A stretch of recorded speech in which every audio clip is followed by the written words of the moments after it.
Do you ever want to pull out your hair? No one wants to listen? Trust me, I know what it's like. Hi, I'm King George III. Many of you know me as the guy who lost control of the colonists and lost the Revolutionary War. But that's not the whole story. Sit back and relax, and I'll tell you how it all started. I made many laws over the years that are known as acts. Here are the laws or acts, what they stated, and colonist reactions. Supposedly, causes of the Revolutionary War. The first act was the Proclamation of 1763, which stated that colonists could not move west of the Appalachian Mountains. I sent many soldiers to the colonies to help enforce the law, but many tried to disobey me anyway. The second act was the Sugar Act, which taxed colonists on sugar and molasses. Many colonists did not want to pay the tax, so they started smuggling the items instead. The third act was the Stamp Act, which taxed colonists on things like newspapers, legal documents, marriage licenses, and dice. You would think that many store clerks would not enforce the tax because they were against it too. But if you did not pay the tax, you would not get a stamp proving that you paid it. If a tax collector caught you, you may be thrown in jail. It may sound harsh, but rules are rules, and they knew they were breaking them. The fourth act was the Stamp Act Congress, when 9 colonists met together in New York and protested against the Stamp Act. They sent me a petition asking me to repeal the act. At the time, I did not repeal the act because the country was in great debt and needed the extra money. Meanwhile, riots were breaking out, boycotts were being arranged, and innocent tax collectors were being tarred and feathered. It was getting way out of hand, so I repealed the act in 1766. The fifth act was the Quartering Act, which stated that colonists had to provide food and housing to all British soldiers. This got the colonists very annoyed because they were already complaining that British soldiers were bossing them around in town. Now they had to deal with it in their own homes.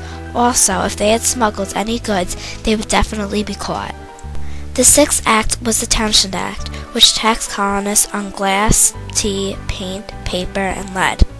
Also, generals were given warrants giving them permission to go through colonists' houses to find smuggled goods. If they found any smuggled goods, the colonists would be arrested. The colonists once again argued that it was taxation without representation.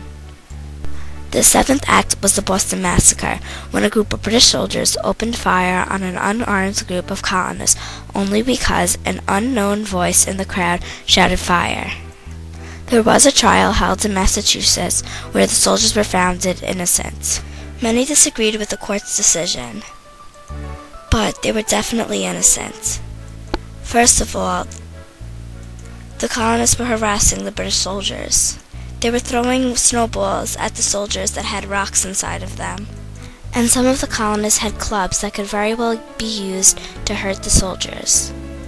The eighth act was the Tea Act, when the British East Indian Company was given exclusive permission to sell tea to the colonies. Many colonists who were merchants lost their jobs because no merchants were needed to sell the tea. The British East Indian Company would sell the tea directly to the colonists. The ninth act was the Boston Tea Party, where 60 colonists dressed up as Indians climbed aboard 3 British cargo ships that were docked in the harbor and threw overboard 342 crates of perfectly good tea. The 10th and final act was the Intolerable Act, which included 4 laws. A Stronger Quartering Act was formed. Boston Harbor was temporarily closed. Massachusetts town meetings were limited to once a year, and all trials would be held in Britain. Before we start the war battles and events, I would just like to remind you that the colonies were formed as a mercantilism, which means that their only purpose was to serve the mother country and the mother country only. The Revolutionary War battles and events. The first battle was the Battle of Lexington and Concord, a 2-day battle, April 18th and 19th, 1775. Many have heard the phrase, "the shot heard around the world," which refers to the Battle of Lexington and Concord. Paul Revere rode his horse yelling, "The British are coming, the British are coming." In this battle, 8 Americans died and 10 were wounded. The second but first major battle of the American Revolution was the Battle of Bunker Hill. The Battle of Bunker Hill was actually fought on 2 hills, Bunker Hill, and Breed's Hill. Fortunately, Great Britain won this battle.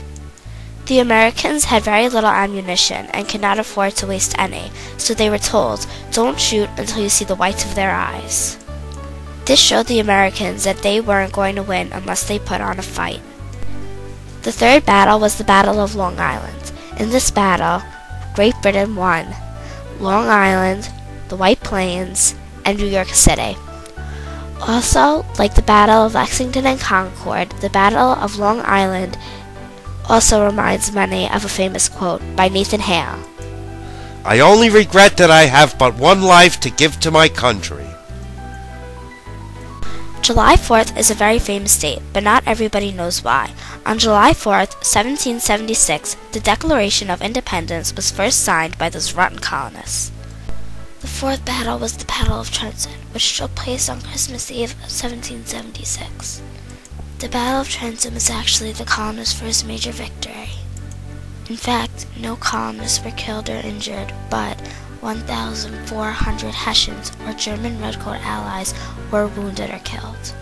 Brandywine, summer of 1777, was a major victory for us.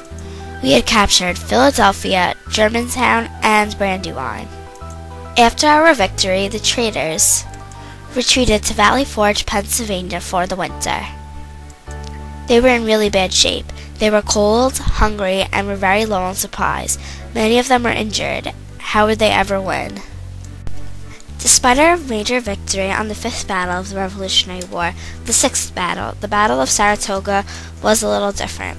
The colonists won. In fact, we surrendered. It was a three-pronged attack, which means they came at us at three different directions, which was a good idea because we did lose. In fact, after this battle, the hopes of us winning weren't that great. The final battle of a 6-year war was the Battle of Yorktown. And just like the Battle of Saratoga, we had to surrender once more. Except this surrender was for the whole entire thing. This surrender meant, colonists, you won. The Treaty of Paris was signed in 1783. The Treaty of Paris is a legal document declaring America's right as a country, and our acknowledgement that they are a country. You may be wondering, what exactly did I contribute to the war? What did I do for my fellow redcoats? Well, as being king, my job entailed many things. One thing I would do is send diplomats to different countries asking to borrow money. Because we were in debt from the French and Indian War, we did have to ask a few countries to borrow money. Also, if any generals had any major decisions, they had to ask me before they put them into action. All about me. I was born on June 4th, 1738. On September 18th, 1761, Charlotte and I got married. I had 15 children. I hope that now, after watching this movie, you understand my side of the story, and not just see me as the guy who lost control of the colonists and lost the Revolutionary War, but a guy who tried hard and did the best he could.